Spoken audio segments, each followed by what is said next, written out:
Apple's entire iPhone 12 lineup has been insanely well received this year. But newer iPhones means price cuts on the previous models, which places this year's mid-tier iPhone 12 directly in competition with last year's maxed out iPhone 11 Pro Max. While the iPhone 12 this year is a very capable smartphone by all metrics, let's not forget that the iPhone 11 Pro Max was one of the best smartphones last year. I'm Rohan from TechieTechTech and I have extensively used both the iPhone 12 and 11 Pro Max. So let's compare them.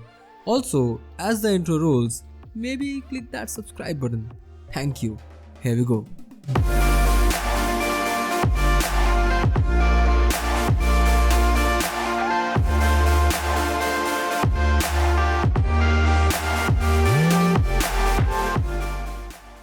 One look at both these devices and you can tell that this is not going to be a straightforward comparison.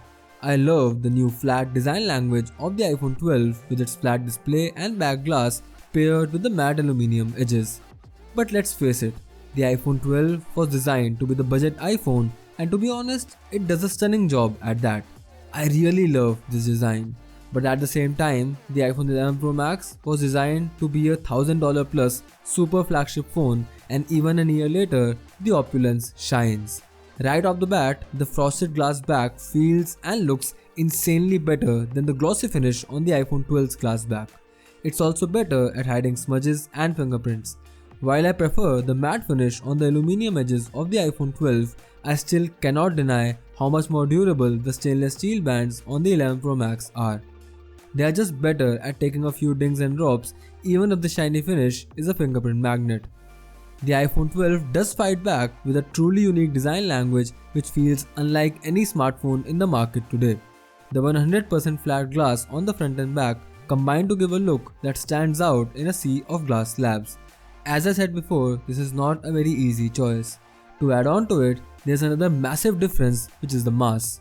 The iPhone 11 Pro Max is very heavy compared to the iPhone 12 and it's instantly noticeable the moment you pick them up. If you have a preference for small or even regular sized phones, the iPhone 12 will be much more suitable for you.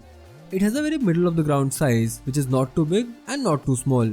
The 11 Pro Max on the other hand is large and heavy. It is a two-handed device and it does not try to shy away from it. See, design, looks and in-hand feel are mostly personal preference, and personally, I prefer the iPhone 11 Pro Max over the iPhone 12 simply because of the more premium materials used to construct it.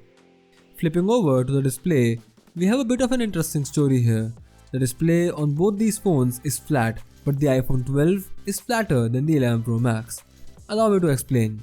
The 11 Pro Max has a 2.5D glass atop a flat display panel, which means that the glass curves off very slightly towards the edges. The usable glass area above the display panel is still mostly flat though. In the case of the iPhone 12, it is more 2D than 2.5D, which means that the glass does not curve at all towards the edges. It looks really clean and cutting edge, unlike anything that is present in the market today. Also, the iPhone 12 has Apple's new ceramic shield on the display glass, which as per Apple is 4 times more shatter resistant. I have no plans at all to test this out, but in my daily usage, I think both these phones are extremely prone to scratches, so a screen protector is still very much recommended. Talking of the display quality, things are pretty similar here. Traditionally, the budget iPhones, the XR and 11, have packed LCD displays which were average in a vacuum but far beneath the OLED displays on the more expensive Pro iPhones. This year, however, the iPhone 12 packs the same Super Retina XDR display, which means that its display quality is just as good as the iPhone 11 Pro Max. On paper, the 11 Pro Max can go brighter, but both are very much usable in direct sunlight in my personal usage experience. The actual differences lie in the display size. The 6.5-inch display on the 11 Pro Max is noticeably bigger, which means it is more suitable for things like video, gaming, and more big display things. However, the display on the 12 is more manageable, especially one-handed. Look, I'm not going to tell you which display size is better because that is only for you to decide. But if you prefer larger displays, get the iPhone 11 Pro Max, whereas if you want something handier, the iPhone 12 is definitely more your speed. Let's quickly talk about the software and performance since there isn't really anything to compare here. Both the iPhone 12 and the 11 Pro Max run iOS 14 with all its features and enhancements. Both phones run it extremely well and it's basically impossible to tell a difference. Even though the iPhone 12 packs a newer and more powerful A14 CPU, it is not noticeably faster in real life usage. But, and that's a big but, phones do slow down eventually, and when that does happen, I can promise you that the iPhone 11 Pro Max with its year-old A13 chip will start to slow down sooner than the just released A14 chip on the iPhone 12. It will also get one less software update since it has already completed an year of its life cycle. However, this will all only matter 3 or 4 years down the line, so my advice would be to not worry about the performance too much when making your buying decision. Let's talk about the cameras now. In terms of optics, the iPhone 11 Pro Max has a triple camera setup on the rear which includes an f1.8 primary camera, an f2.4 ultra-wide and an f2 telephoto camera. On the other hand, the iPhone 12 sports a dual camera setup on the rear featuring an f1.6 primary camera and an f2.4 ultra-wide camera. Do note that all cameras shoot 12 megapixel stills. Let's find out how they perform in real life. As always, we'll talk about the photos first and then move on to the videos. Thanks to Apple's image processing system and Deep Fusion, the primary camera performance on both iPhones is really good. I found that the pictures shot on the iPhone 12 are slightly better in terms of exposure, noise processing, and in some cases even HDR processing. The iPhone 12 sports a brighter ultra-wide camera and delivers moderately sharper pictures when compared to the pictures shot on the iPhone 11 Pro Max's ultra-wide angle camera. When it comes to zooming in, the pictures shot on the 11 Pro Max are sharper and more detailed because of the dedicated telephoto lens. On the other hand, the iPhone 12 delivers digitally 2x zoomed in stills which are okay but not great. Front camera performance is above average on both devices with accurate skin tones. However, selfies shot on the iPhone 12 are slightly better in terms of noise processing and exposure. Portraits shot on the iPhone 12 have more accurate subject separation. Thanks to the dedicated telephoto camera on the iPhone 11 Pro Max, it can shoot 2x optically zoomed in portraits which tend to look more natural with good bokeh. Low light performance is where the iPhone 12 really shines. Night mode on the iPhone 12 works on all cameras while it is limited to the primary camera only on the iPhone 11 Pro Max. The pictures shot on the iPhone 12 are also brighter than the ones shot on the iPhone 11 Pro Max. Moving on to the videos, both devices are similar in terms of video resolutions and frame rates for all cameras. Overall, video quality is excellent on both devices. In fact, a regular user won't be able to spot the differences between the videos shot on both these phones. Do note that the iPhone 12 has support for Dolby Vision. It can shoot, edit and playback Dolby Vision HDR video content.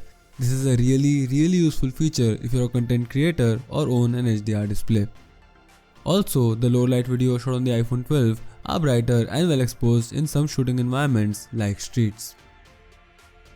Now to conclude, both iPhones have excellent cameras which capture high quality media with the same seamless camera app user experience. Even though it lacks a telephoto lens and has subtle improvements, I'd still pick the iPhone 12 for its better low light performance, image processing, video shooting and the newer hardware. They are more useful to me than a dedicated telephoto camera. However, if you are an iPhone 11 Pro Max user, I simply cannot recommend upgrading to the iPhone 12 just for the camera improvements because the differences are not really that significant. As we move to the battery life, the 11 Pro Max stands up to take its medal. Let's start with the iPhone 12 first. Battery life is good but not really great. I get around 5 hours of screen on time, which is actually really good. It easily lasts through an entire day and I'm confident that I can stretch it to a day and a half with conservative usage. With all that being said, it is still nowhere in competition with the iPhone 11 Pro Max. 7, 8, 9 and even 10 hours of screen on time is the norm with the iPhone 11 Pro Max.